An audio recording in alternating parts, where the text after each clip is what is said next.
was Yarmouth. Yarmouth last year broke records, particularly in the summer, with the number of drivers that were attending and also the crowds that were there. We were very fortunate that we had a red hot summer, which certainly helped, as we say, with Yarmouth. Certainly didn't help us with Northampton or here on the hotter meetings with the shale. Took a bit of work to do. There was a few meetings that could have been done probably 2 hours earlier if we didn't have to do as much watering, but that's the nature of the beast. From a southern point of view, Aldershot's highlight of the year was when we took the F2 British there. That meeting stole the show. We got the biggest attendance of the year at the track and kind of shut certain people up that it wouldn't work, particularly in the Brisker community.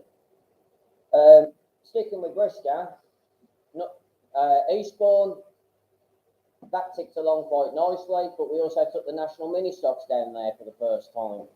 And again, they were just awesome down there. We actually had the stadium owners there say, can we have them back? So they will be going back. Hensford again. Hensford's a tricky track in the sense it's got a lot of competition in the Midlands, but also it suffers in the summer because everybody either goes abroad or goes to the seaside. But last year, Hensford again actually broke records with some of its events, not just with the car counts, but again with the spectator counts. The firework meeting was the biggest firework meeting that we've had there in nearly 10 years, excluding COVID.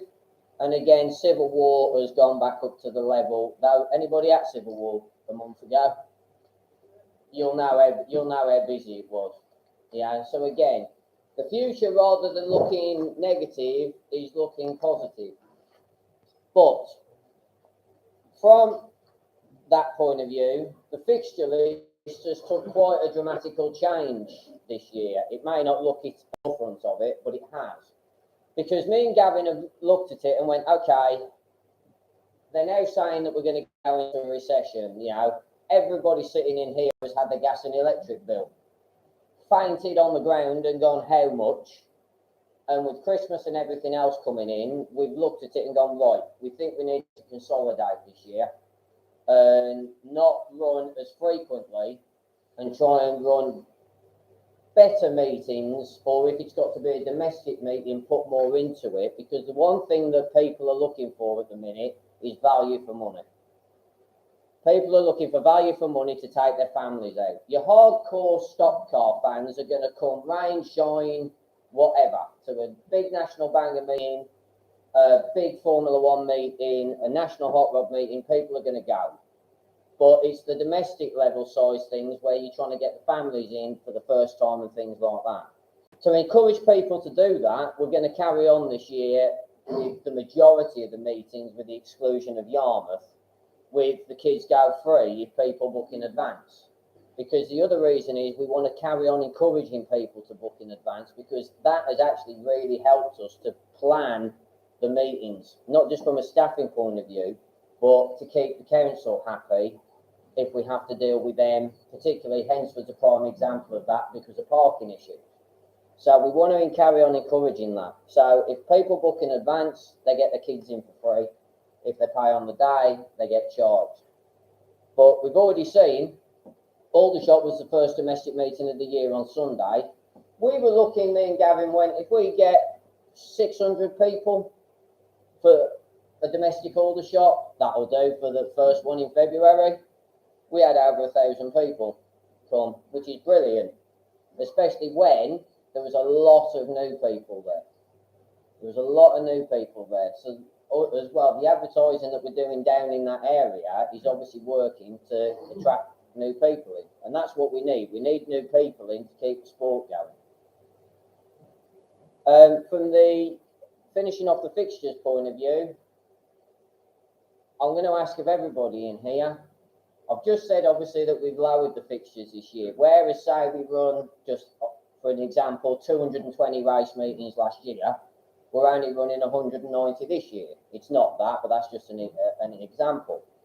But what we do need is we need each and every one of you's support in here to make those meetings run. Okay.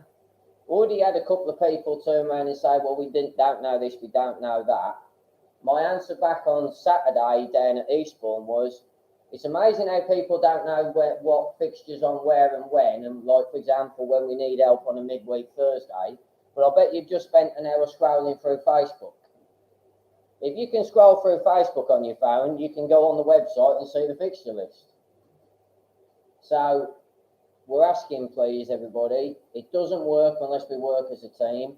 And that starts with, particularly for Yarmouth, here, Ipswich, because this is the EA training day, the gentlemen sat either side of me need to know your availability.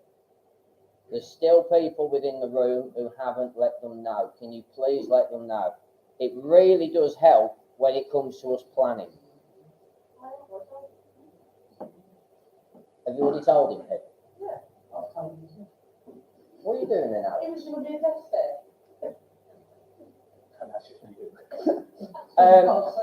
Few highlights on the fixture list for this year. Obviously, other than the National Banger World Final, which continue at Ipswich in the Saturday day. The big one this year is obviously the F1 World Final at Northampton. That is well underway with planning, although at the moment I'm hoping we actually have a stadium that we can use to run it at.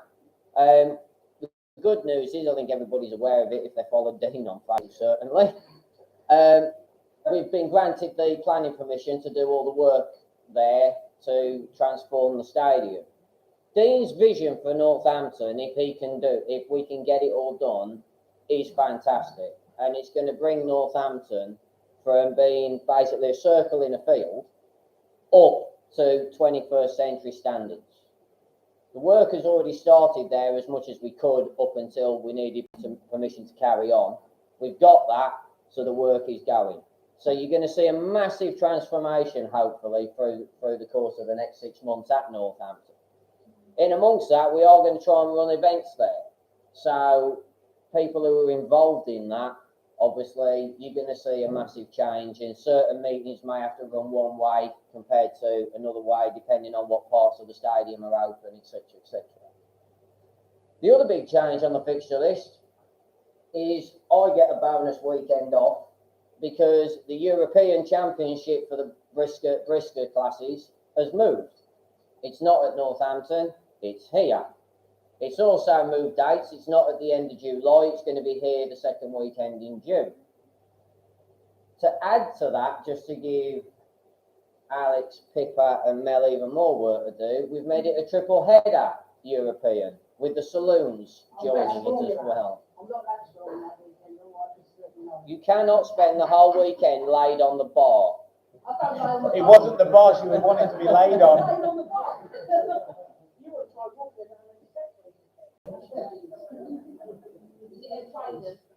F1s, F2s and saloons.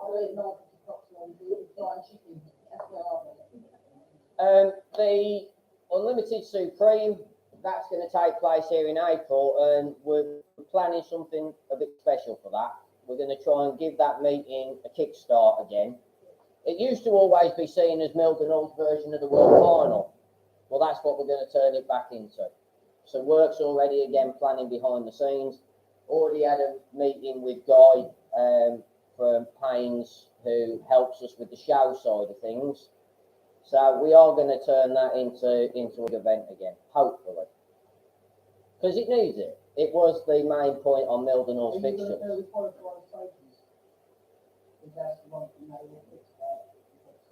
I've just said people now we're going to make it. Well, within the show, when we do a show at Ipswich, what do drivers get? I think that's already been thought. Yeah. No, we need to work on it, and like I say, plans are already ahead for that. Yarmouth is going to be busy this year as ever. The Thursday nights are continuing. The stunt shows are continuing on the Tuesday. A couple of Thursday nights that were on the fixtures last year, we've taken away because we tried them for the first time. They didn't work, so they've gone. but the one that did work was the one that works over the Easter holidays. So that one stayed in. So again, we need people's help with that one, please. Ipswich is Ipswich. There's not really a fact lot we need to say about Ipswich because everybody knows Speed Weekend is back in its normal place in July. National Banger World Final is obviously October, and the 1600 Banger World Final, which is just growing year on year, is going to stay there and be in November. BWS is going to kick off Ipswich the beginning of March as well. So quite a bit going on there.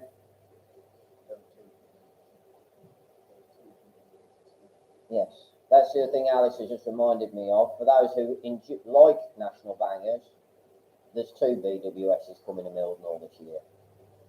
So twice the chaos for your pick.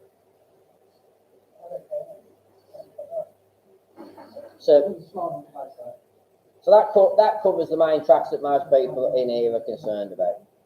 The admin side of the company, that's not changed. You've still got Dean and Janet at the top of the tree. Everybody looks to see and go, "Hello, Janet, how are you?" And then when Dean comes, everybody runs away. So that's not going to change. You've got myself, Gavin, and Krista. We remain as the safety officers for the company, and then we'll go for everybody else thereafter when we get to that point.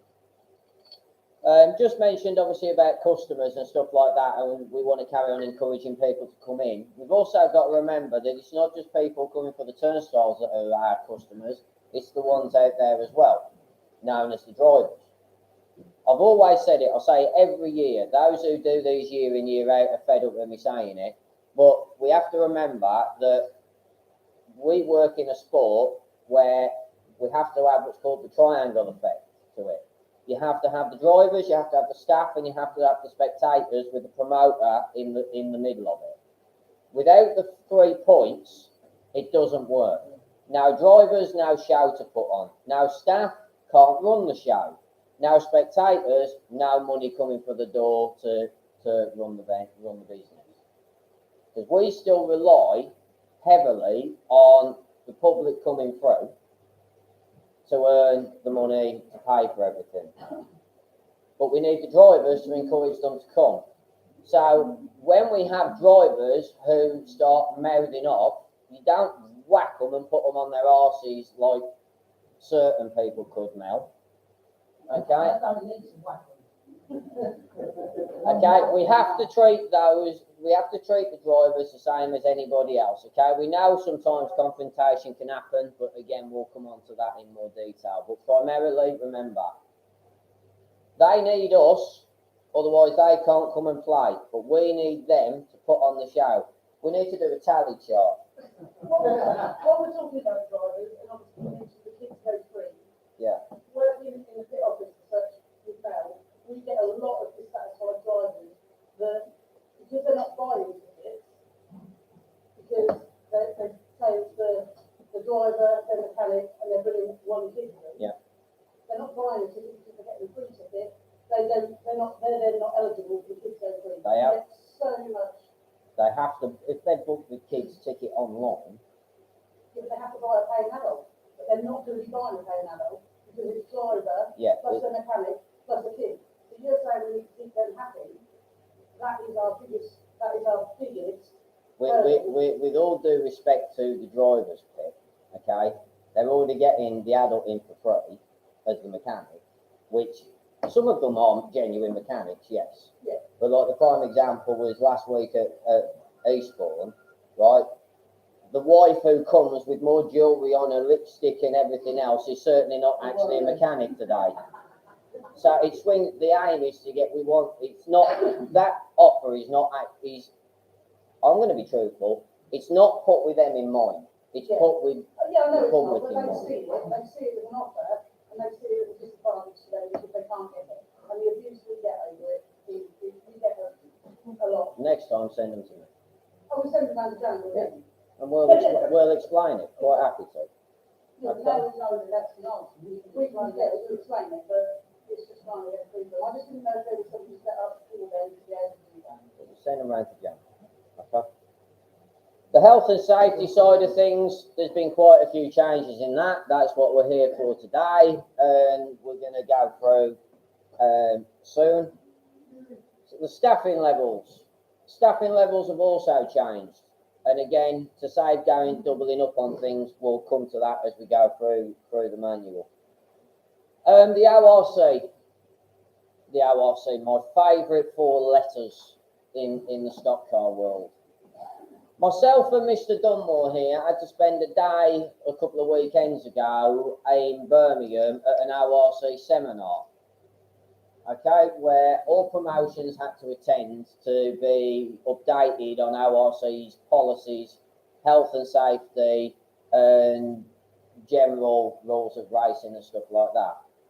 I will say this to you very straightforward. We spent 6 hours basically listening. 7 hours. 7 hours of our life basically listening to their health and safety advisors telling them the stuff that from the paperwork that I did 3 years ago after the Birmingham incident.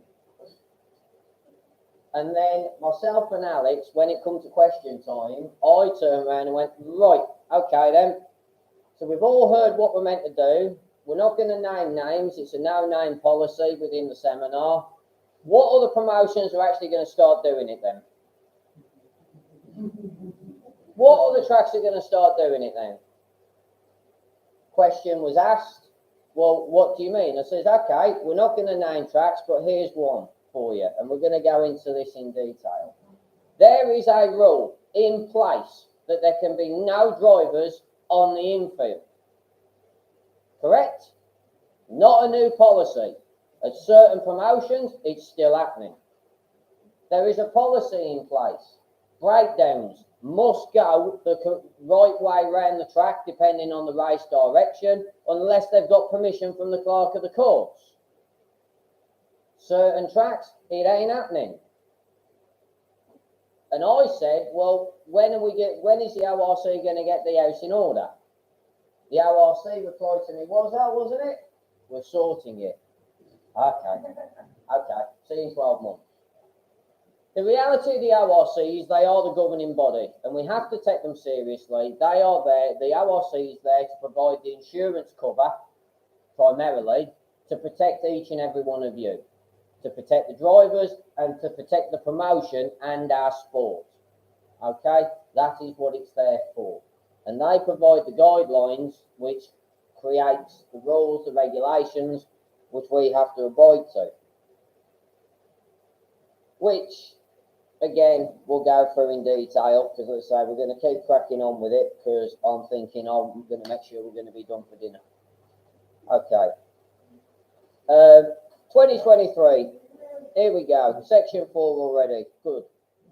Risk assessments. Risk assessments nowadays are a fact of life. Anybody work in health and safety in day jobs? I know Matt certainly does.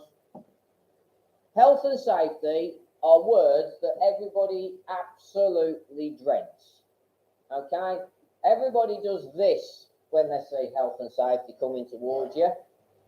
So did I, until I had to start dealing with it.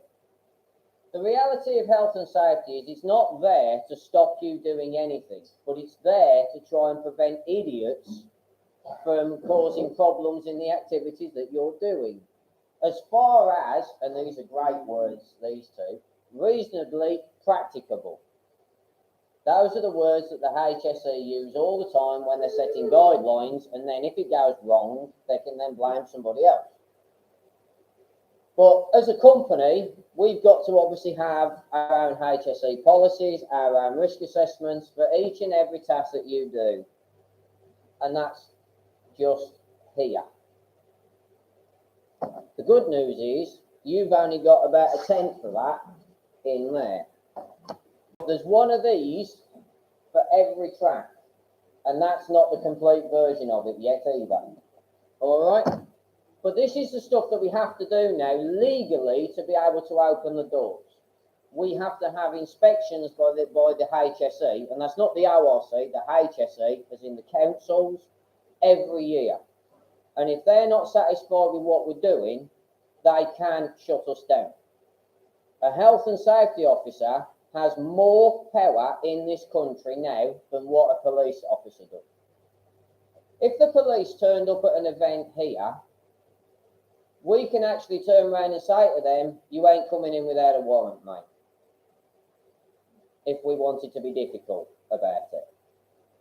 You cannot do that with a health and safety officer.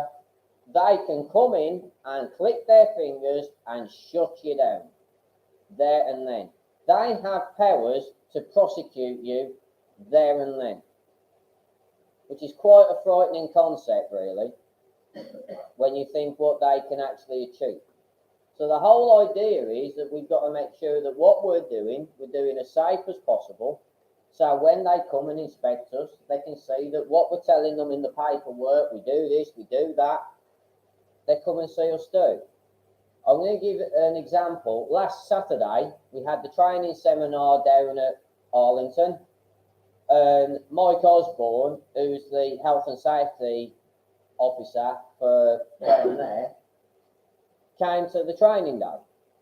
Didn't spring it on us, we invited him. Come along, see the training day, and while we're at it, we got the BWS afterwards. Come and see the meeting, walk around with us.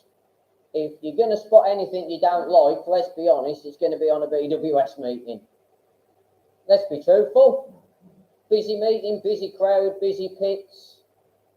Not going to be disrespectful to anybody in particular, but you don't always have the brightest sparks in the bunch attending national banger meetings on either side of the fence, let's be honest. Right? If you're going to spot something, that's the meeting to come to. So Mike came, we did the seminar in the morning, he then walked around in the afternoon with myself, and then when the meeting got going, he was watching the race meeting that went on.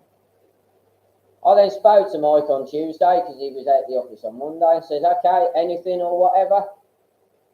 There was only two things that he says he spotted as a potential issue. Number one was as he was walking for the pits, he could see people were working on cars with the high abs, obviously not over the bed of the lorry. But where we got the tick in the box is he saw Dennis and Howard, our pit marshals that night, go to them and tell them, put it over the bed. He watched them do it. It's a massive tick in the box, because that proves that all this, he can see that we're taking seriously and we're doing it. The second one that he came up with was the roadways, because we had a very busy meeting, etc, etc, etc. At the end of the event, we had an issue with some smart arse Alex had decided to park right by the entrance gates, so we couldn't get any lorries out of the pits. If we'd have had to get the emergency services in, we couldn't have got them in through that way. We could have got them in the other way, but you don't know where you might need them. So that's something that we've got to work with the stadium on, because you can't say it's their responsibility. We have to all work together. So the prime example is they're watching all the time. I think people who've been here before have heard this story as well with Mike.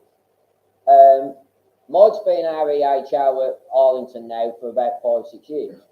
But Brian, who used to do it before, when he told me he was retiring, you never know what you're going to get, because I'm a firm believer in half these people who become health and safety officers were bullied at school and want to get their revenge on people. Right? You can get some that are very anal, right? So you never know what you're going to get. Anyway, Brian introduced me to Mike when I went down there for a meeting with them. And Mike turned around and said, he says, I'm not here to change anything. I'm not here to interfere. I already know what you do, because I stand on the terracing over there every Wednesday night and watch. Because he's a stock car fan. He's been watching at Arlington most Wednesdays for 10 years. So, of course, I've gone party, happy days, and an EHO who knows what to do. But we were very fortunate to get that with Mike. We have the flip side of the coin, where we've got an EHO in Ipswich, Krista's best friend, who hasn't got a flaming clue what stock car racing is. Well, why would they? It's not their job to know. It's our job to explain to them what it is and how we run it safely. Another example of it is years ago at Hensford, we had the annual inspection day. 4 of them came for the SAG meeting, and the lady who came said to us at the time, "So, Mr. Gerard, what do you do here then?" We're standing on the start line of the track, and she's asking us what we do here. And this woman's going to turn around and tell us how to run our business. Sarcastically, you want to turn around and say, well, it's a golf course. But you have to deal with these people in a respectful manner. But they are then going away completely blind. She then came at the weekend. They came for the race day inspection. She had a hissy fit when she saw the first banger race go out from race control, and she watched them battering the daylights out of each other, all within the rules. She couldn't believe what she was seeing. So these naive people are in very powerful positions. She could have shut us down there and then if we hadn't have been able to say, this is what they do, it's banger racing. There's the rules, there's the risk assessment for it. If we couldn't have produced that, she could have stopped us. Even though we've been doing it since the 50s, she had the power there and then to stop us if she wanted. It's how powerful they are. So we've got to make sure we're on the right side of them.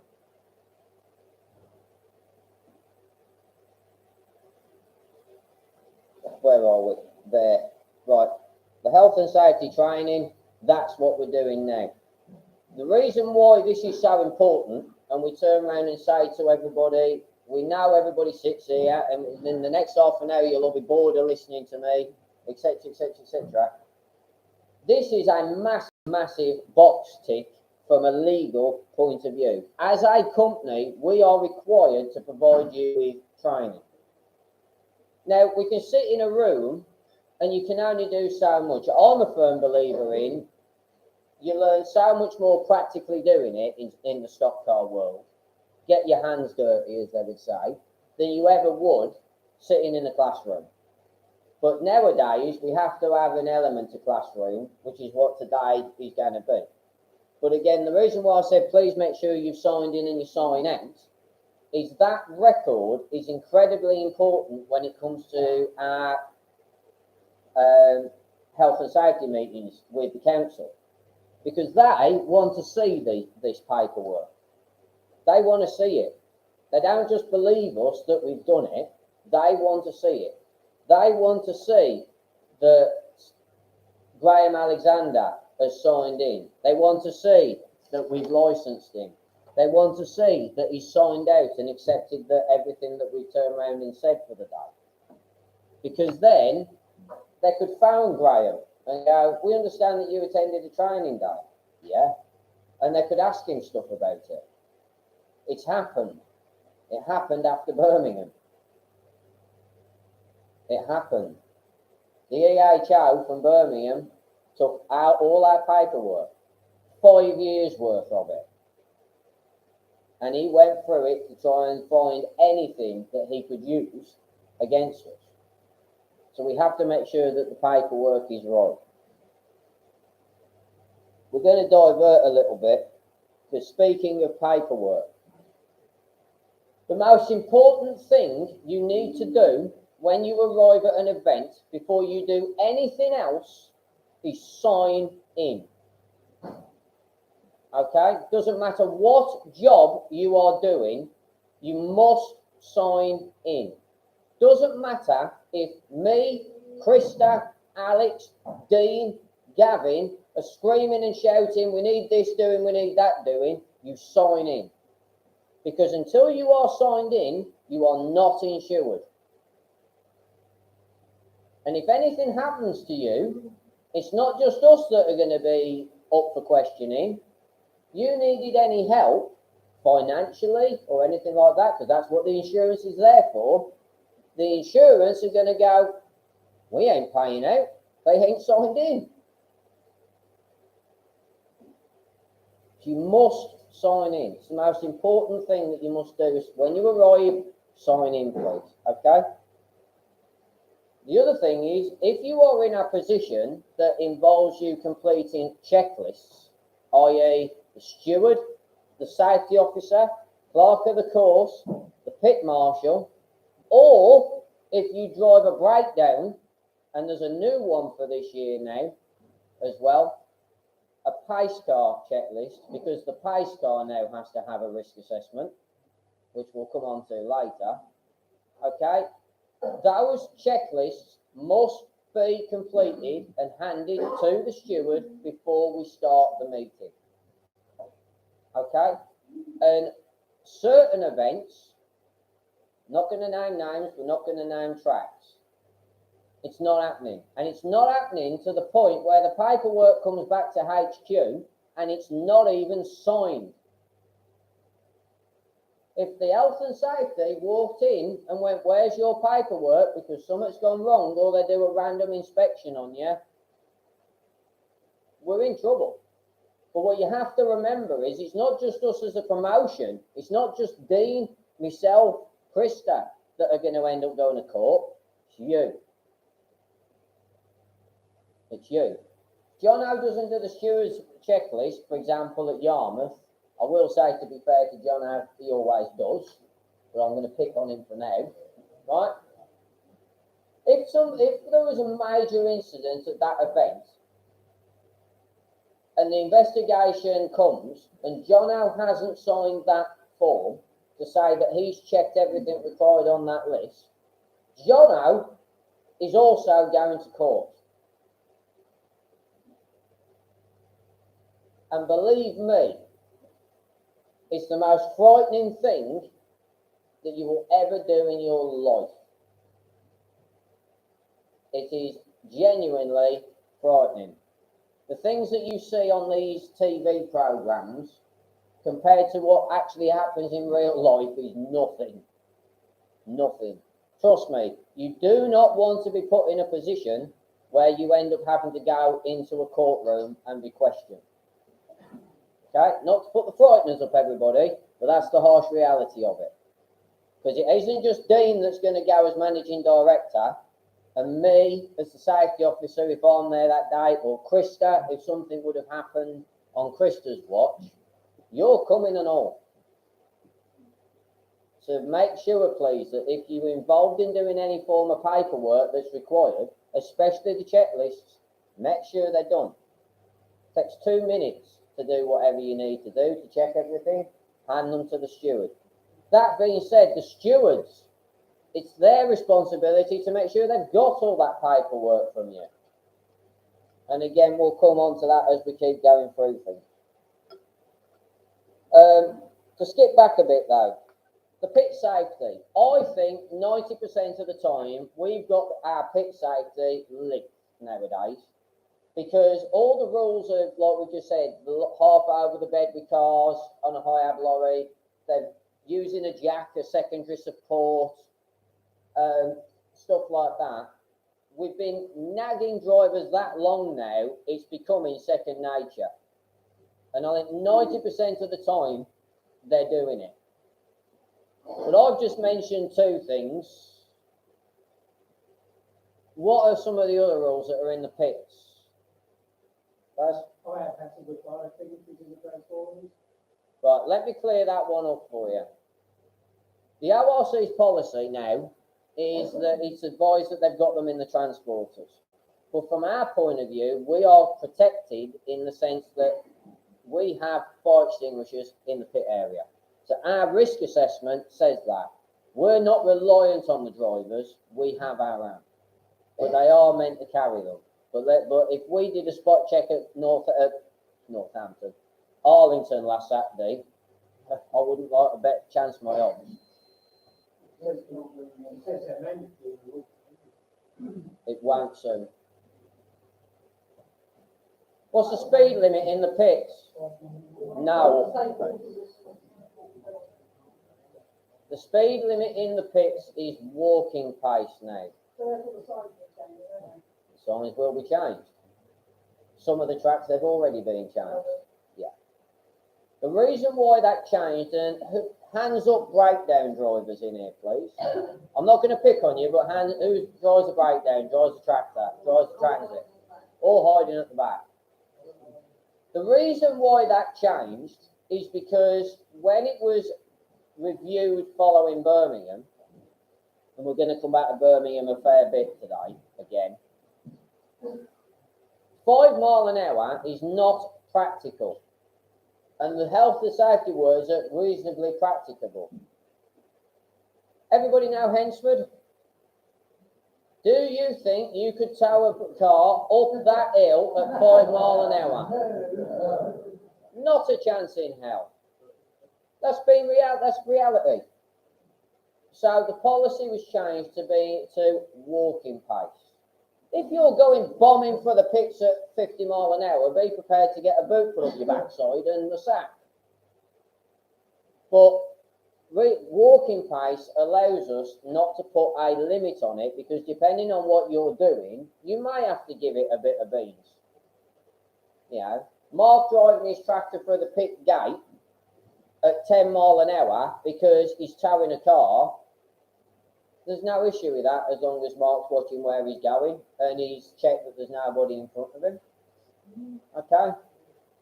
But Richard flying back out onto the track at 30 mile an hour to get the next one because Alex is going hurry the hell up, is not acceptable. What you do as a breakdown driver is tell the steward to go back to sleep. Right?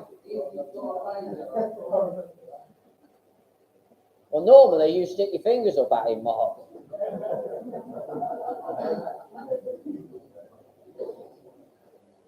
Okay. The other thing as well is, obviously, we have children in the pits. We have no smoking is meant to happen in the pits. Again, we all know that it still happens. We just need to try and keep on top of it. But the one thing I am going to ask is, it's all right us telling the drivers all of this. It ain't great when the staff are doing it. It's not great at all. You cannot be smoking in the pits. We can't tell the drivers to do it, and then the staff are doing it. And what made it worse, and I am going to pick on Civil War here, is the scrutineer in question is actually heading car, doing his inspection, fagging his gob by the fuel tank.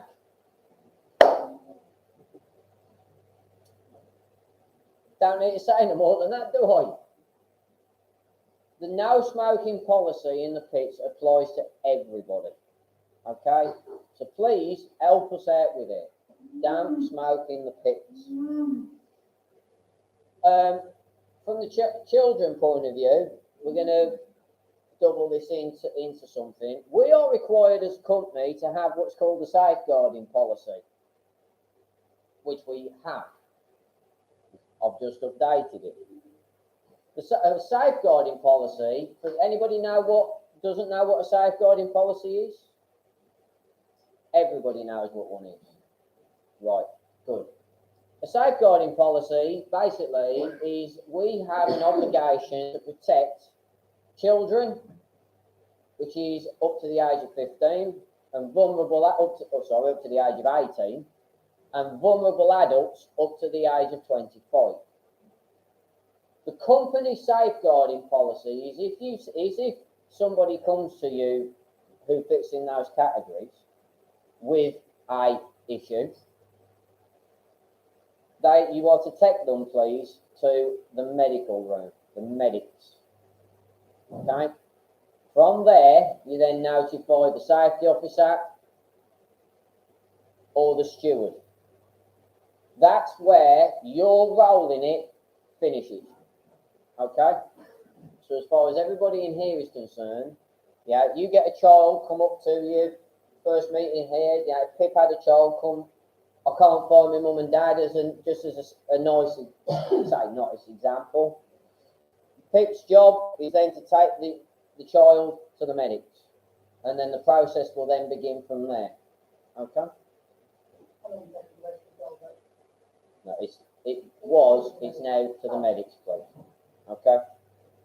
And the reason why it's changed to the medics is because we don't know the reason why they've come to us, or you may have even found them. Okay?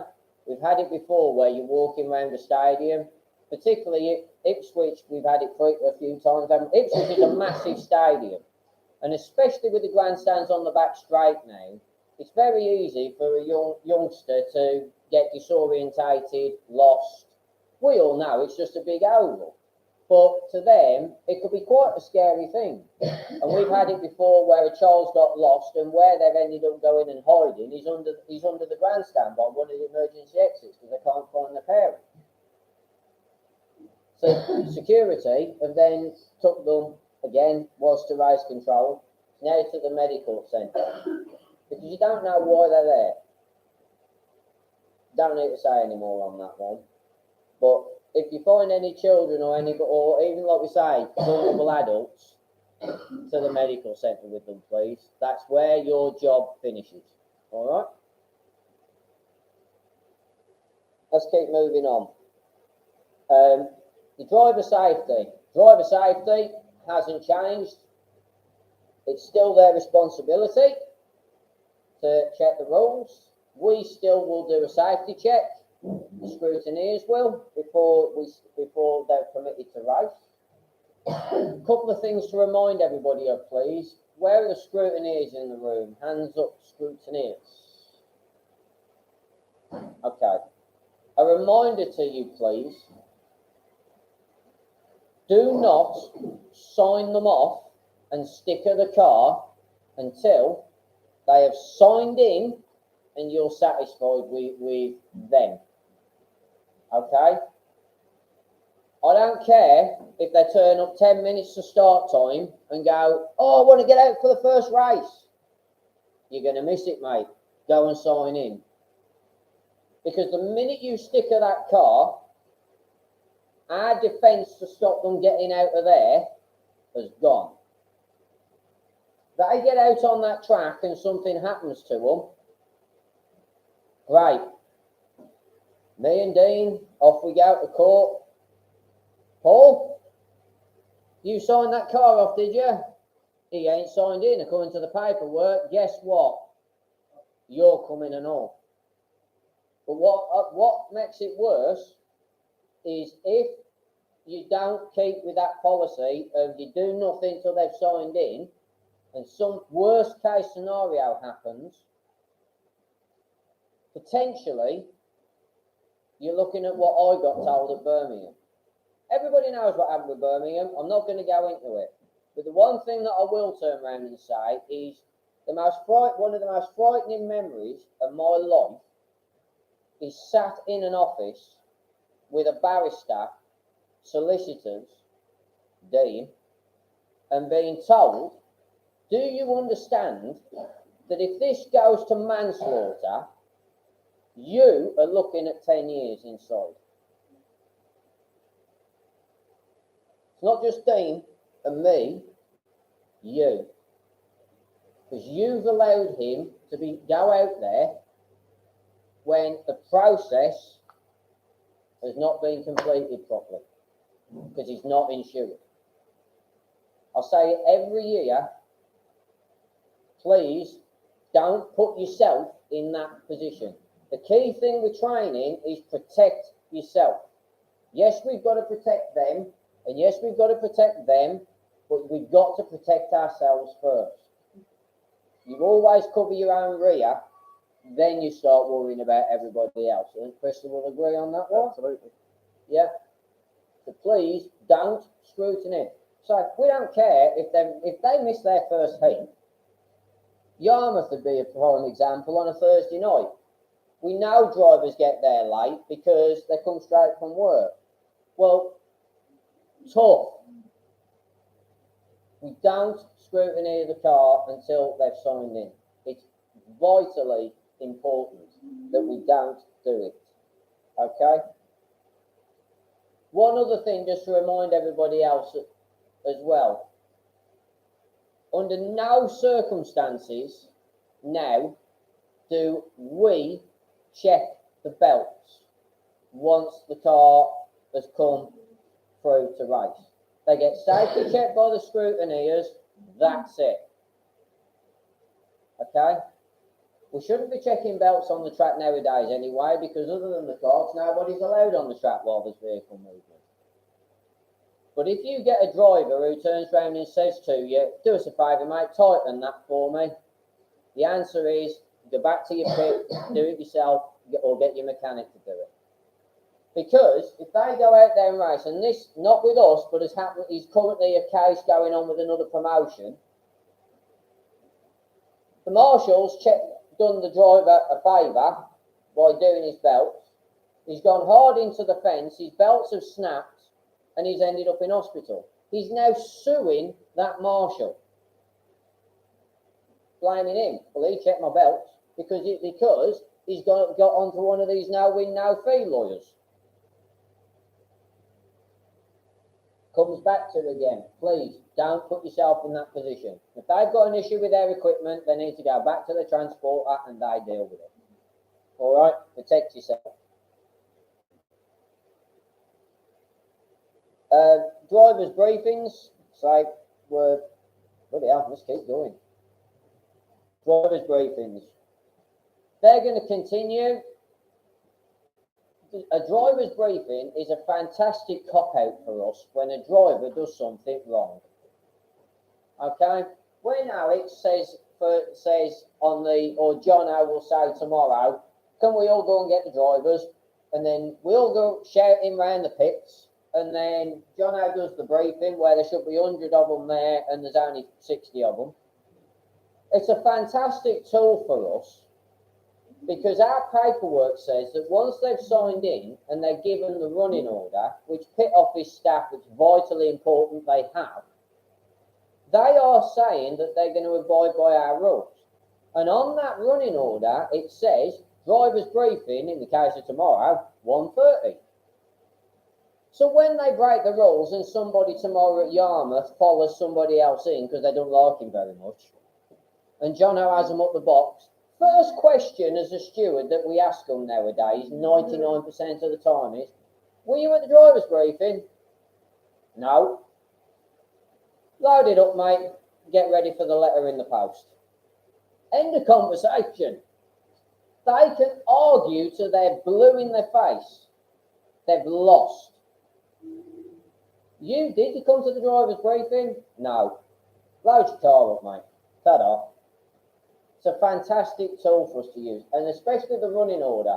It's vitally important, not just you read it, but that tool works brilliantly, because on the back of it, another line that works really well for us, it says, I think it's third line down, do not overtake the pace car. You'll be disqualified. How many times as stewards sitting in this room have we enjoyed that one? Go to the clerk of the course, on the centre, mate. What for? You've overtook the pace car. And you're not allowed to. Says who? So on the paperwork you've signed to say you're going to read. And by the way, while you're at it, you're disqualified for that. Did you intend the driver's briefing? No. Well, now you can load it up and all. Because ironically, as much as we've turned around and said that we want to support the drivers, there are drivers who have got that mentality that you don't want. Let's be honest. There are certain drivers we all know, and again, we're not going to name anybody today, but there's certain drivers who we quite happily see the back of. Why don't you just have it, like, at driver's briefing, why don't you go back to that? I know it's a ball ache, but it makes people come to driver's briefing. The reason why we've moved away from it is the ORC decided to move away from doing it that way, because when you've got, prime example would be Yarmouth on a Thursday night, 20 of them ain't there in time. So the answer is, if we wristband them, it's our responsibility to catch them. If we tell them you must go and see the steward, it takes the responsibility away from the company and puts it on them. Okay? And it's all about protecting the company and protecting us. Okay? We've got to help them, yes, but again, we help ourselves first.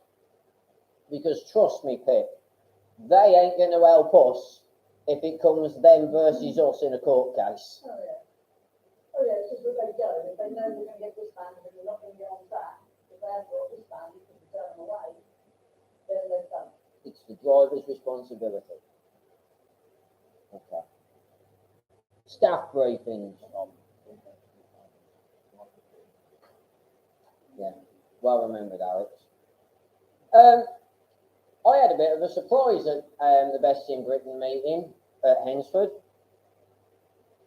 I ended up with 4 ambulances, 3 cop cars, and 2 fire engines halfway through that meeting. Do you want to know why? Because of one of these. I got called down to the main gate. We've got World War III coming here in blue lights. So I go flying down to the main gate, as you can imagine, thinking, what the hell is going on? To get greeted by the paramedic of the ambulance saying, is there a Tommy Elwood here? Yeah, he's racing. He's had a crash. Yeah, he's racing Superstar. He's all right. What are you on about? These things now, or if you've got a smartwatch, detect if you've had an accident. And if you don't turn around and tell the thing I'm perfectly all right, it automatically dials 999. So because Tommy had gone out in his car to race with his phone in his pocket, which why you'd ever do that is beyond me, but whatever, right? Right? Because obviously he couldn't get it out of his pocket and tell him I'm not dead, I ended up with half a can extra emergency response.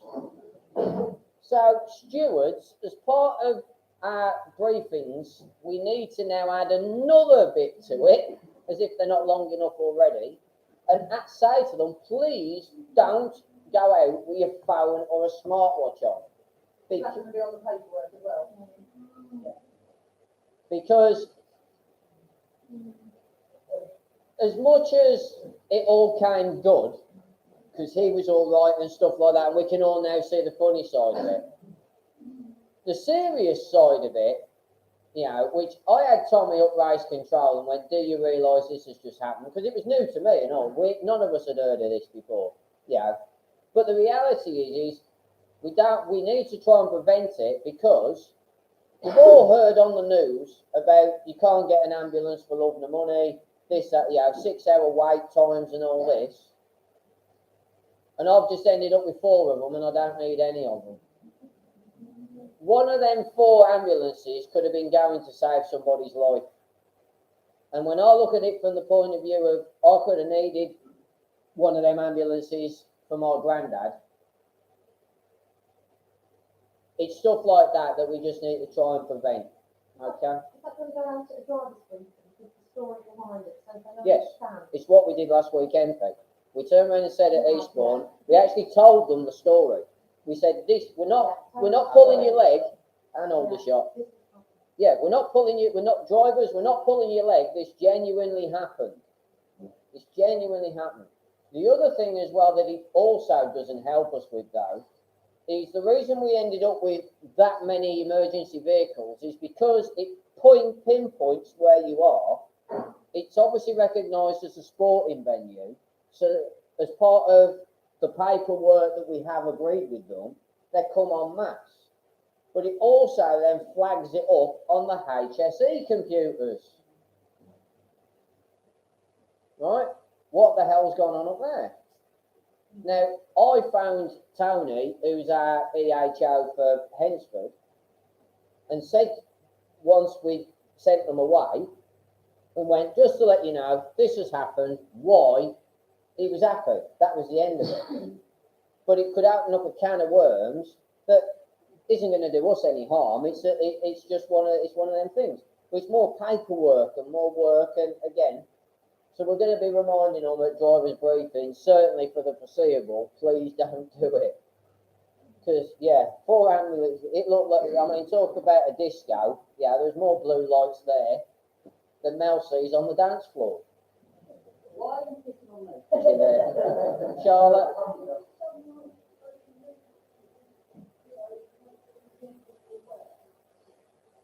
Because if I put it, because if we put it on social media, somebody will read it now and forget about it by the time the next article comes up. If we tell them at the driver's briefing, it's there in the brain at the event. That's why we're going to do it at the driver's briefing. And then if they don't attend the meeting and we end up with it, then Paul, you can by all means go and shout at them. That's what we do at the drive. Got to remind them. Yeah, another thing that came up as well at Civil War, while we're on staff. We're going to come on to it in the book. I'm saying that a lot this morning, but we are going to get onto it. Just a reminder, scrutineers, if you've got a problem with a driver or a problem with a car, it's not your job to load the driver up. That's the job of the steward. And the reason it's the job of the steward is to take the confrontation away from you as the scrutineer. Okay? Because we all know that we have some jolly nice chaps in certain formulas who, the minute that you turn around and go, I'm going to fail you, would probably put you on your backside. Well, it's not your job to have to deal with that. That's the job of the steward. That's what the steward signed up to take responsibility for doing. It's your job as a scrutineer to notify the steward. The other thing I will point out on that as well, because this also happened at Civil War, is sometimes the steward will make a decision that the scrutineer doesn't agree with. Well, from a scrutineering point of view, gents, you've done your bit. You've reported it. Now, if the steward decides to not load the driver, and then something happens, whose responsibility is it? The steward's. Because again, if an investigation came along and you had to sit down in an interview with the health and safety, your answer is, I notified the steward, he overruled me. End of interview. Pretty much. You've done your bit. The EHO then moves on to the steward and goes, right, they're licensed to do that job. They've told you that can't do this, that, blah, blah, blah, blah, blah. Explain why you made that decision. But you as the scrutineer are out of it then. Yeah? So again, don't bring the confrontation on yourself. But once you've passed it up the hierarchy, forget about it. Forget about it. It's the same in certain other areas. I hear certain staff all the time going on about they don't agree with this, they don't agree with that. As long as you've done your job, if the hierarchy decide to do something different, don't worry about it. Don't worry about it. You've done your job. Another example, I turn around and say, Black Cross 303 in the 2 litre hot rods and I want him dropping 2 as the clerk of the course. John O turns around and went, well, I'm not going to do that because I like him. Right? Yeah. I'm not going to do that. He bought me 20 quid earlier on. So, yeah, don't worry about it. Right? As far as I'm concerned, as clerk of the course, I've done my job. I've told the steward. The steward decides not to go with my decision, down to him. It's not worth me getting stressed about because he ain't going to change his mind anyway.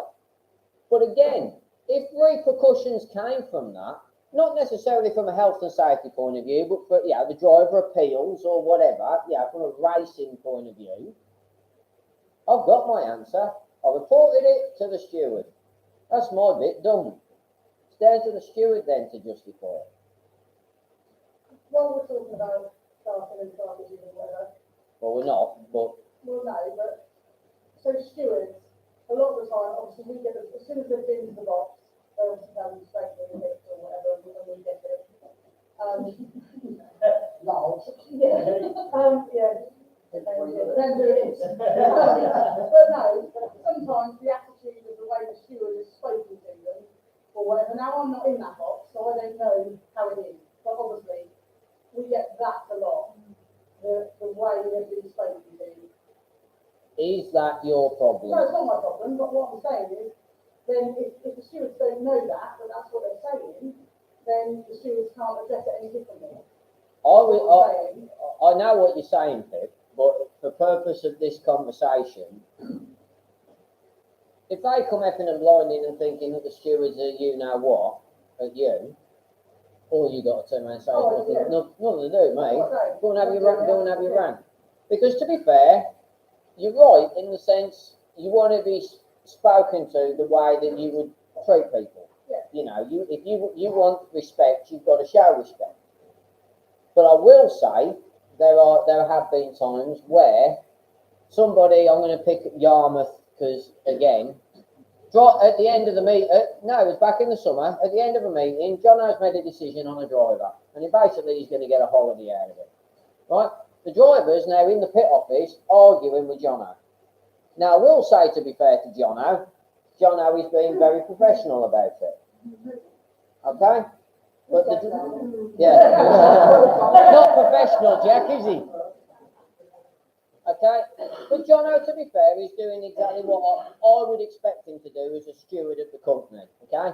He's explained, blah, blah, blah, blah, blah, but the driver isn't letting off. So in the end, I've got involved in it. And turned around and said, listen, mate, here's the bottom line of it. You've done that, he's done that. If you don't agree with it, you have the right to appeal it. Right?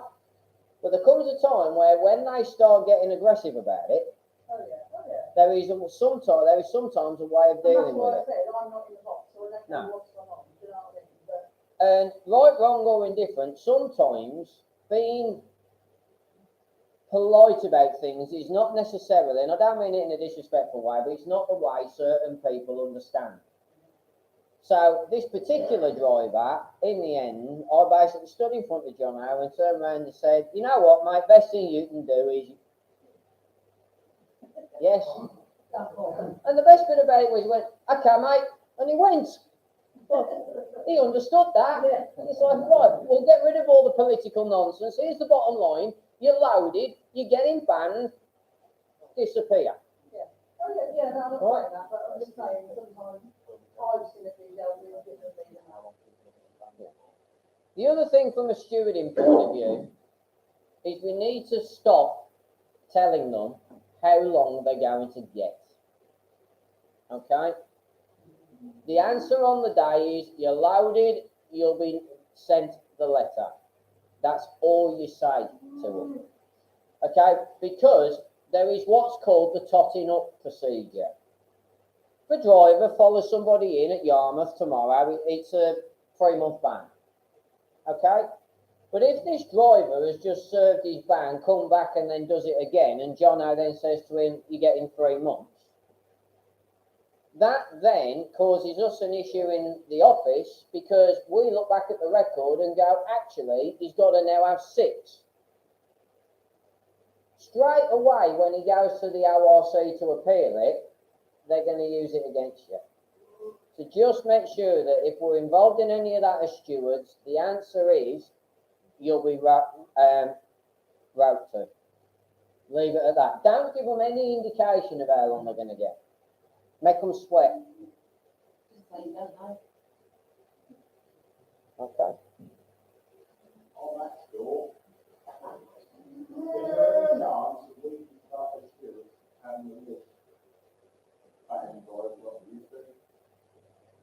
Yes. It's sent out every week on a Friday by Paul Butler.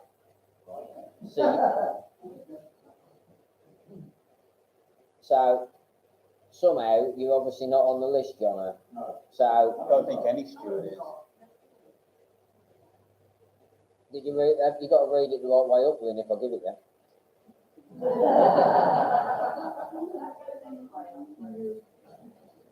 Well, it depends on what time it is, doesn't it?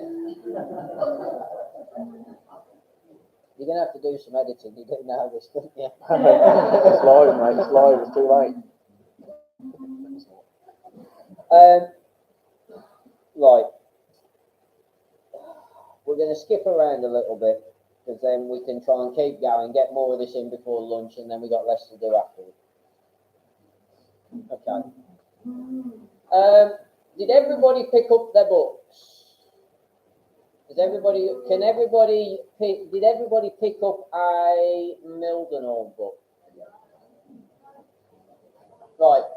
If you didn't, to begin with, they're pretty much the same, but they change at the end, but we'll come across that in a bit. But for now, we can do the bits where it doesn't matter what track you've got. Put your glasses on.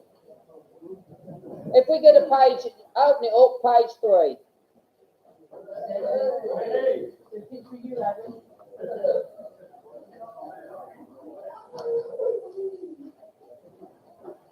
Okay. You'll be pleased to know that we're not going to read through this, but what I am going to say, ladies and gents, is a reminder, please. Remember what we said at the beginning. When you sign out, you are signing to say that you have received these, and you are going to, read them, so they can put you to sleep for a few nights. All right. Look at the front cover. It tells you. Okay. Depending on what track, section 1 is exactly the same. Okay. The promoter, the stewards, the clerks, and the safety officers are your senior staff. Okay. Section 2 shows generally one of the names in each of those boxes will be in those job roles at the event. They can change, but again, you'll know who's doing what. A, from when you sign in, because they'll be on the staff sign-on sheet, and B, from the staff briefing. Okay? But generally, each track has got a set of people that from that pool, somebody will be the steward. Yeah, keeping at Mildenhall as we're here, the prime example, when Alex has swanned off on a cruise, Jono might come and do it. Yeah, if Jono can't do it because he's, pissed at the bar, Krista will do it. Yeah, so something along them lines. Okay.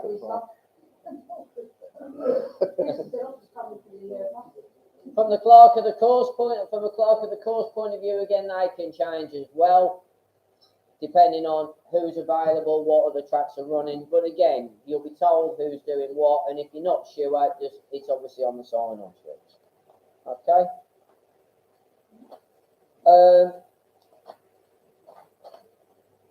Right. The race day uniforms, Pip's favourite section. This is my best bit, yeah. Let me get my I'm going to let you take over now on that bit. There is none, but let me give you any. Pip, shut up, I've got news for you.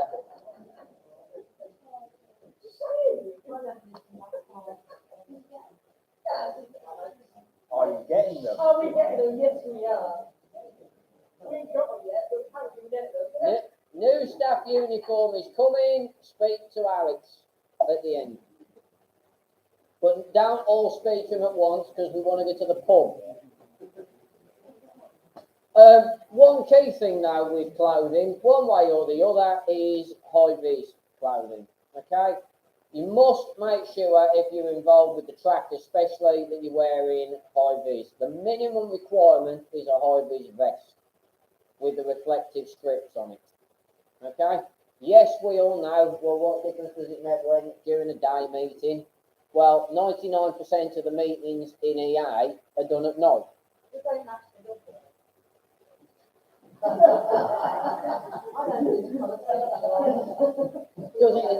Well, orange doesn't suit your eyes, Pip, does it? On that note, though, This tally chart's going to need another page. I know we can't get uniforms and stuff, but it would be handy to have 2 or 3 high visits in either a race control or in the farm here, because when we have people that we don't take it away, we can put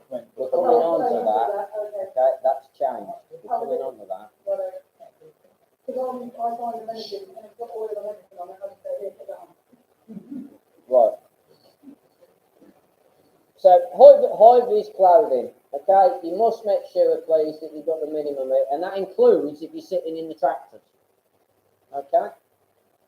You must make sure that you've got them on, please. It's vitally important that you make sure that you've got them on. And if you see anybody, Dean, you are entitled to tell him, put one on. Okay? He will say, I don't sue myself. But starts at the top of the tree. Okay? To be fair to him, 99.9% of the time, we've normally stuck one on him somewhere along the line. Okay? When he's going round and round and round on the tractors. We need to make sure as well, each track obviously has track equipment, i.e. fire extinguishers. Other tracks have dust, brooms, etc. Shower tracks don't, because why would you need it? But just a reminder to everybody, please, okay, it is the clerk of the course's responsibility to make sure that the track is set up with the correct equipment, because you're signing to say so on the checklist.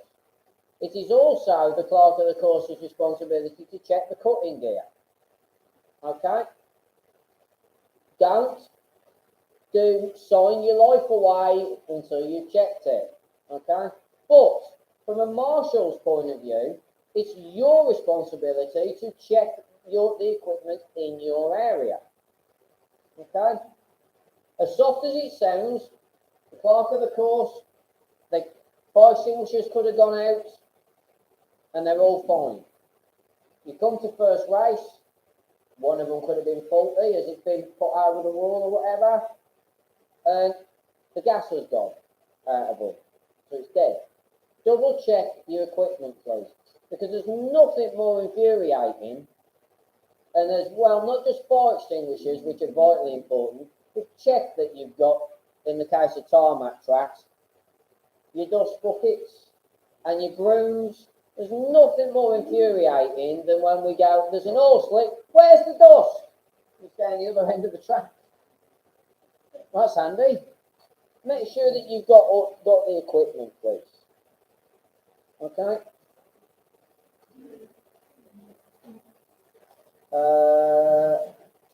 John, what areas of the track when you're marshalling are you allowed to stand in? What bends?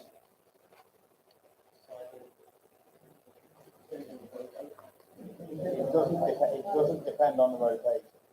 No. Right. That's where I'm glad you're scrutineer, Paul, and not a marshal. Okay? It doesn't matter what direction we're racing in, it's 2 and 4.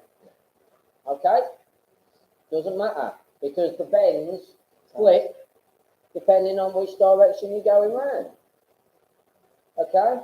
You only go into turns 1 and 3 if you are checking on a driver, you believe it is safe for you to do so, and once you check that driver, you then return back to turns 2 and 4.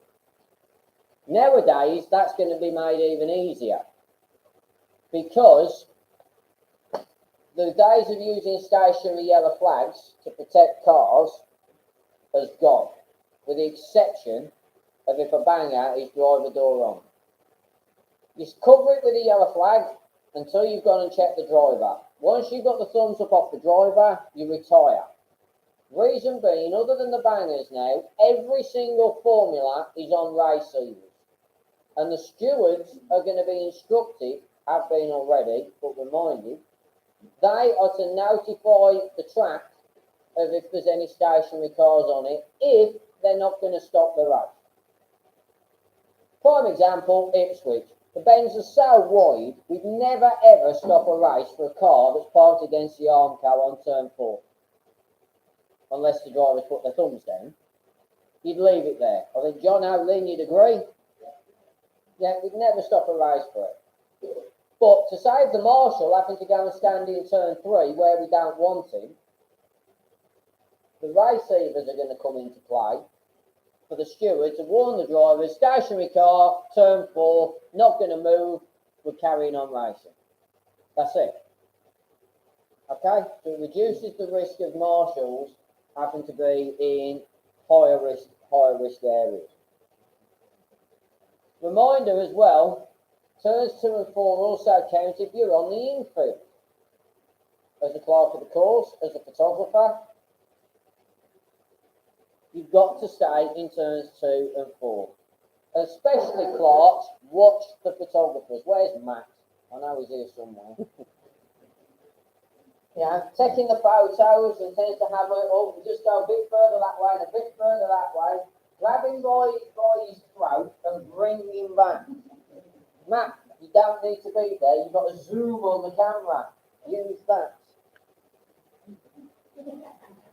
I don't know what you're zooming at now.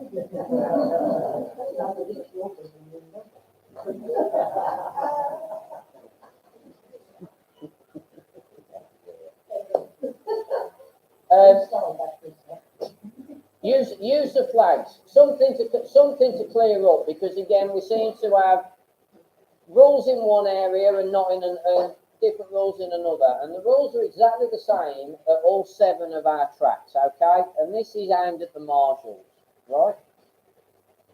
If you have a driver in distress, you have the right to stop the race. If they put their thumbs down, bangers, it's obviously straight red. If it's anything else, it's yellow. However, it's no good just waving a flag like a demented bat, right? If you're on turn 2 and the steward's watching something on turn 4, you need to get in on the radio, okay? And this is where we're going to come on to radios. Our favourite topic, Krista, isn't it? Every year, our favourite topic, radios. Right? Absolutely.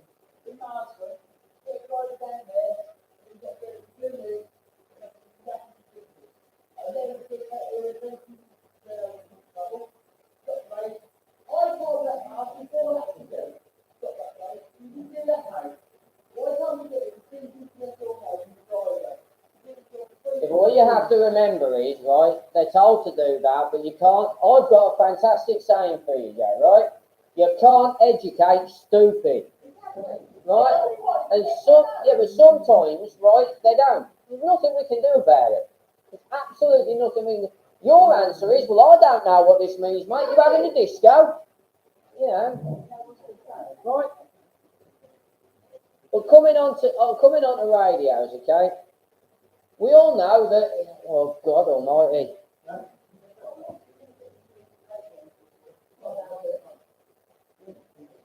No.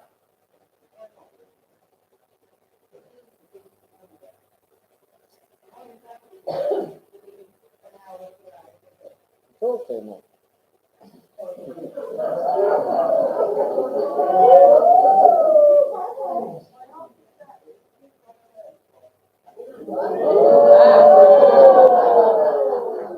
But what you got to remember, Lynn, is I'm very good at it.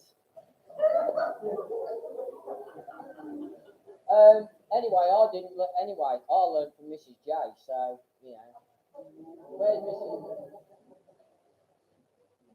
You're very quiet over there, Mrs. J. Is Jacko still awake? What? Radios.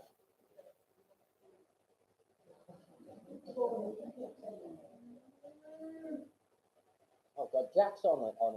I'm going home.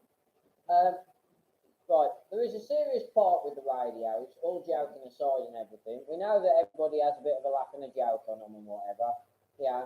And that's not an issue. At the end of the day, we're all here to enjoy ourselves just as much as the crowd and the drivers are. But when we're racing, it has to be serious. And the first thing I'm going to say, I'll say it every training day, and I'm going to say exactly the same thing tomorrow. The most important thing with radios is you use those before that. The amount of times that people key in, Chaka, before doing that, right? What you've got to remember is you cut across somebody You could be cutting across somebody who is having a serious conversation. You know, there could be an emergency going on. We're coming on to that later. But listen before you talk on them, all right? Too many people, and I'm going to pick on the worst track, and it's still the worst track for it out of the 7, is Ipswich. Ipswich is terrible for it, okay? But the other thing I'm going to say as well is we don't need half an hour's conversation that could be done in a sentence, okay? Where's lovely Mark? Pit Marshal Mark. Mark, I'm not going to pick on Mark, right? Mark is fantastic at his job. We'll never take that away from him. He's one of the most devoted members of staff that we've got. But when Lynn asks Mark, have we got any more coming? Mark can turn around first of all and say it'll be 2 minutes, when I normally then key in and go, well, this is coming from Yarmouth because it's now been half an hour. I have a wander out there as well because Mark's too nice to people at times, and he's told us it's coming, but it's not even off the high-ab lorry yet, right? Yeah. But the other one is, Mark, you've been surpassed now. Mr. Whittaker can tell us his life story in the time it takes. Yeah. When we have Black Cross 303 during a race, and at the end of the race, Lynn will say, what was the Black Cross for? Instead of just going, because he punted 745 out of the way and he needs docking, Matt will also tell Lynn what he's had for dinner, what he wants for dessert, but all joking aside, right, just keep it simple, okay? Keep it simple, all right? But the other thing as well is, in between races, we also need to watch what we're doing on them, and especially at tracks like Yarmouth. The radio is vitally important at Yarmouth for turning the races round, because the pit gate marshal can't see the pit lane marshal. Genuine fact. They need to communicate on the radio. Flip side of that is if we have to caution races. As we just said, if we have to stop a race, if John has a driver who's knocked out, as an example, at Ipswich, we need to stop it, don't we? So if we stick with bangers at the minute, what we need from John is red flags, turn 2. That's it, while he's waving the flag. Lynn, as the steward, will then repeat it. Because then, in case some people have missed it because of the noise, it needs repeating. Plus, John then knows the steward's heard it.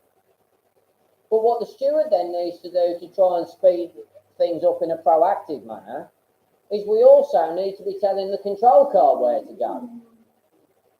Because we can't do anything on that track now until the pace cars took over and got control of the track. And also, not just from a safety point of view, but from a show point of view, there's nothing worse than watching Matty Canham going round and round in circles or sitting on the shelf for half an hour because he doesn't know where to go. Now, if you sat in the pace car, you ain't going to know who the leader is some of the time because you can't see the whole track. But it ain't going to hurt the steward, is it, to go, if it's, say a national hot rod race, right, yellow flags, lead car, 17, turn 3. So we now know who the leader is, we now know where the pace car's got to go, it can get out there and go and get it, so then we can bring everything to a stop and get on the track and deal with the driver. Or deal with whatever. Okay? I had a steward last Saturday turn around and say to me at Arlington, well, I don't know who the leader is. Hang on, you're the steward. Wasn't it? You're sat with the lap scorer. You need to make sure that you know who the leader is. Okay? Because that time can save us so much during a meeting. So much time. We can't put a foot on that track until we have taken control of it. And our paperwork says the pace cart will take control. It's not controlling nothing when it's sitting on the shale for 10 minutes because Lynn can't find where the leak is. Alright? One sentence, Matt. Yeah, there's no punctuation. He's just going to keep going for like 10 minutes for one sentence. Can we put back in everybody is radio, no point along the length of the work and what they're from. Can we use all that to go off and no thing on it to get to the same point back and back and they go, I know it's not fit. You know what I think? You don't need to. But we have a feeling like put them in three there, cases on an incident. So why is the place? So in that time, put it on that, that's the after. How can he answer the radio if he's using two hands with that? So just wave the yellow flag. That's what I'm telling you. Anything, if there's a driver in distress, anybody can stop the race. If it's anything else, it's down to the steward. Okay? The wheel comes off, fire, roll over, whatever, it's down to the steward. Okay? And the reason why I say that, they're up in the air, and they're up in the air for a reason. We've had several times this year where the caution has come out too quick because it's been called, because the wheels come off, and if we'd have just watched where that wheel's going, the good old count to 10, it went on the infield, landed safe, we could have carried on with the race. Okay? Sometimes you need to make the decision instantly. But sometimes, I've done it as a steward, Chris has done it, where the calls come from the infield, we've got a wheel off, and you're keying it, just wait a minute. We're watching it. Yeah? Yeah. We're watching it, just wait a minute. Lo and behold, it's gone to the middle, no harm, no foul, we get the race finished. We don't want to be stopping races if we don't have to. Okay?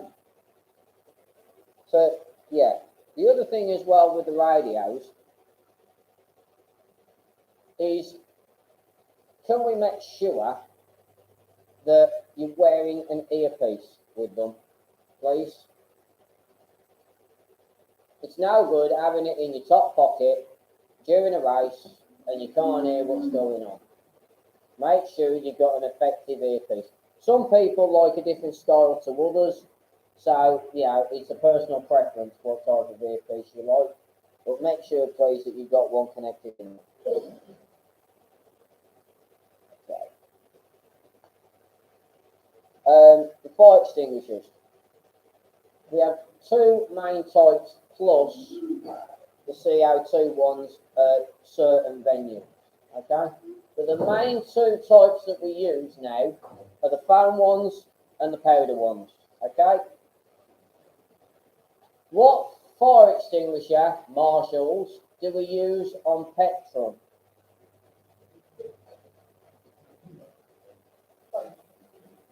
The non-track marshal tells me the answer. The point I'm getting at, Pip, is it's worrying when not one of them in here piped up. Well, no, what I'm saying is, let's get questions first. Right. You've got no more questions. Yeah. Right. If you've got petrol, it's foam. Reason? Because foam dilutes the flammability of the petrol. Okay? Putting powder on it does not make a blind bit of difference, it just turns it into a soup. Okay? Same token, you never use a powder fire extinguisher if a driver is trapped in the car. Why? Because you could kill them. Okay? Powder suffocates you. And if anybody's had a powder fire extinguisher go off in their face before, because the marshal's not been looking where they're firing the flaming in, it also can give you plenty of time in the bathroom the following morning. Alright? Because they will give you The shits. The shit. Right? Whose job is it? Yours. Whose job is it to make sure these fire extinguishers are replenished and beginning date and in good working order? Just told you that. Told you that about 10 minutes ago. What the hell, No, quarter to 4. But no, but how do they get them ordered, is what I'm saying? So like, the start of the season, have they all been looked at here? Yes. Before we come to our first season? Because they were done 3 days ago. Oh, okay. We as the company have them I inspected just know and we had shit though, but, we as the company have them inspected and recertificated annually. Okay? So you start the season with a brand new set. So, go on. Hey, voices. Obviously. Voices, go. Right. Obviously. Cough it up. Question weren't that hard, was it? You've thrown me it. Obviously, if they use during a meeting, they need to be replaced. And then they're took away to be done. Yeah, and I just knew we had a lot of that here. Okay? I'll file it. Yes, mate. Opening out the bottom of that. Yeah. Like doing, Yeah. the council board, I know can install fire, what the ground area and that to do it. Why haven't they got fire from board? I'll give you an example. Okay? No, there's a genuine reason why they don't have them on them. First of all, we have 5 points obviously in the pit area. Second, the transporter should have them anyway. But the reason why we don't say that they're mandatory to have them is if they're not secured on the breakdown properly, A, they can get damaged or become a flying object. Or in the case of tractors, there may not be somewhere to put it. Yeah, like the cabs, the high-ab tractor as an example at Northampton, there's nowhere to secure it. Yeah, and to be totally honest, if you ended up with a car go up like that in a ball of flame, the logic would be that you stop and you get to grab them from the 5 point anyway. Okay?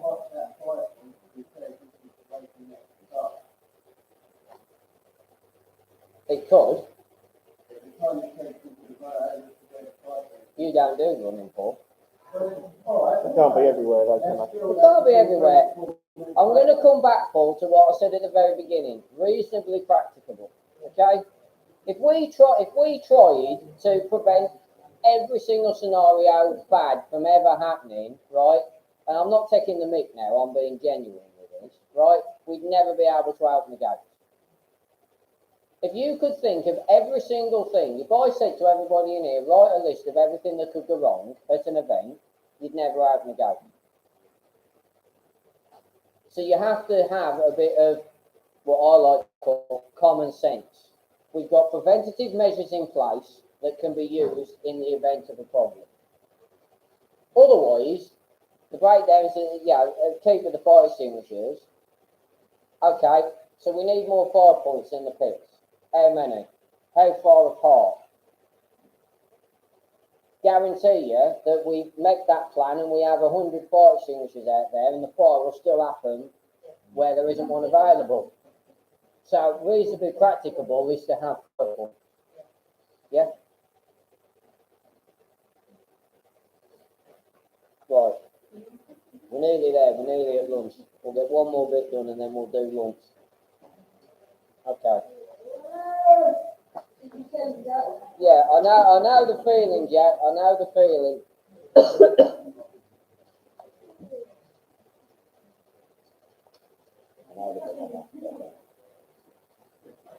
Okay. In the books, hopefully, I think that this section is still the same. I'm just double checking whichever one you've got. No, they're on slightly different pages. Near enough in the middle of the book, if everybody can find that diagram, please. Looks like a pyramid.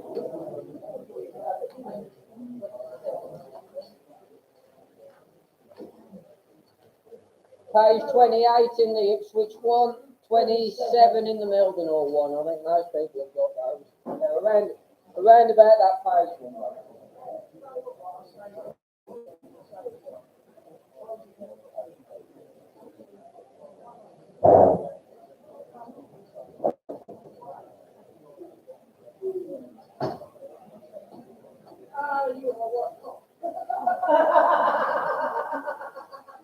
Okay.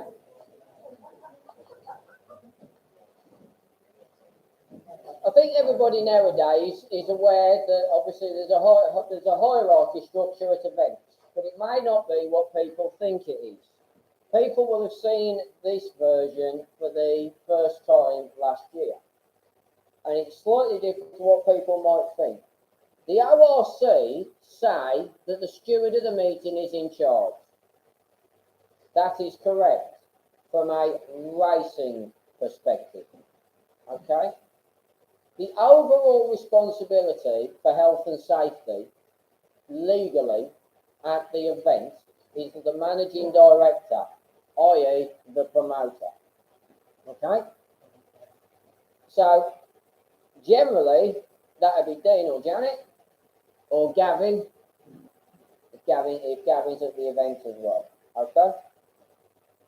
Beneath there, it's not as straightforward as people think it is, because you've got three other areas that are recognised within their own right. You've got the racing side of the business, you've got the crowd side of the business, and you've got the admin side of the business. Okay? From the racing side of the business, we're all pretty clued up on that. As we've just said, the steward's in charge, he's at the top of the tree. Whatever he says from a racing point of view, that's the final decision. Whether us as officials agree with that or not, the book stops with him. Or her. Her. Or they. Him. If you want political correctness, you're in the wrong room. Right? I live in the world of common sense. Anybody who doesn't, there's the door. Okay, so you've got the steward of the meeting, obviously at the top. As we've just said earlier on, the scrutineers report to the steward, because that's where your point of call goes if you've got a problem with the car. Nice and simple. The clerk of the course is basically the deputy for the steward. The steward's up in the air, the clerk of the course is down on the ground. It's the clerk's responsibility to turn the races round on behalf of the steward, but make sure it's done in a safe manner. So because the steward in between races is obviously doing the paperwork, doing whatever needs doing, ready for the next race. So he or she, Lynn, is delegating to the clerk of the course to get the next race ready, to turn it all around. The clerk of the course is in charge of the track staff, the pit staff, the recovery staff, photographers. We're going to come on to sponsors shortly. Okay? Why is the clerk of the course responsible for them? Responsible for them because they're all going to go that side of the catch fence or within the pit area, where the clerk is responsible for ensuring everything is done as safe as it can be. If a recovery driver has a problem, you go to the clerk. You tell the clerk what the problem is, the clerk makes a decision. Again, doesn't matter which way the clerk falls on that decision, you've done your bit. Okay? At the bottom of that tree is the competitors. And the reason why they're at the bottom of that side of the tree is because we've got to, as I said at the beginning, look after ourselves first. Okay? Because if we can't do our jobs properly, we're no use to them. Okay? The other thing you've got to remember as well is they have signed in knowing that they are here to race. They are involved in a potentially dangerous activity. They're accepting an element of risk. And you've also got to remember that when they're out there and they're racing, they've got something that you guys haven't, and that's a steel box around them. Okay?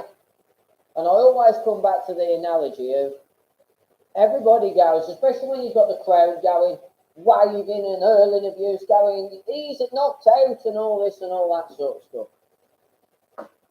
You are never going to get as quick a response time anywhere as you do in stock car racing. If you're on a circuit and you have a crash, anybody go circuit racing? If you go to a circuit and there's a crash, it can be minutes before the fire crew go out or whatever. If you're on a motorway and you need to crash on the M6, it could be 15-20 minutes. The average time it takes for an incident to occur in oval racing and then it start to be reacted with is less than 20 seconds. You're never going to do it quicker than that. You're never going to do it quicker than that. Okay? So, but you react too quick, you jump that fence, you go on the track while there's racing still going on, and then you get clobbered. A, it doesn't bear thinking about, and B, you're now used to the driver you were trying to help in the first place. Okay? So they're at the bottom of the tree. From the admin point of view, they're in a section on their own. Turnstiles, stuff like that, they sort that sort of things out. Mrs. J, prime example would be Yarmouth. When Mrs. J is running the turnstiles over there, she's responsible for the turnstile staff and getting everybody in safely and everything through there. From our point of view, you've got the right-hand side now of the diagram, which is the crowd point of view, and that's where the safety officer comes in. The safety officer is responsible for everything that isn't going on the track. Okay? From the crowd point of view, the medics, and then obviously the public. And the reason why is because if there is an emergency, which again we're going to do after lunch, it's the safety officer that has to take control of what we're going to do. All right? Because when the investigation starts, if one comes, the first place that the health and safety are going to go to is the promoter and the safety officer. Because our paperwork says they should know what they're doing. Shouldn't we, Krista? Yep. What, do we? 100%. So, devoted to the cause. Self-preservation. Self-preservation rather than the cause. Right. The good news is, ladies and gentlemen, it's 12:30, that's lunch. Can I ask, Jack's happy? Can we ask, though, please, can everybody not sort of go charging at Fiona and Fraser? They weren't ready 5 minutes ago. Hey? They weren't ready 5 minutes. Right. Basically, from Matt backwards, stand up, Matt. Which man? That one. From Matt backwards, can you guys go first, please? And then in about 10 minutes' time, can front of the house then go, please? Anybody who still needs to do paperwork, as we said, can you come and do it now, please? Say again. That's the end one. Is that the end one? Yeah, the far end one, sure.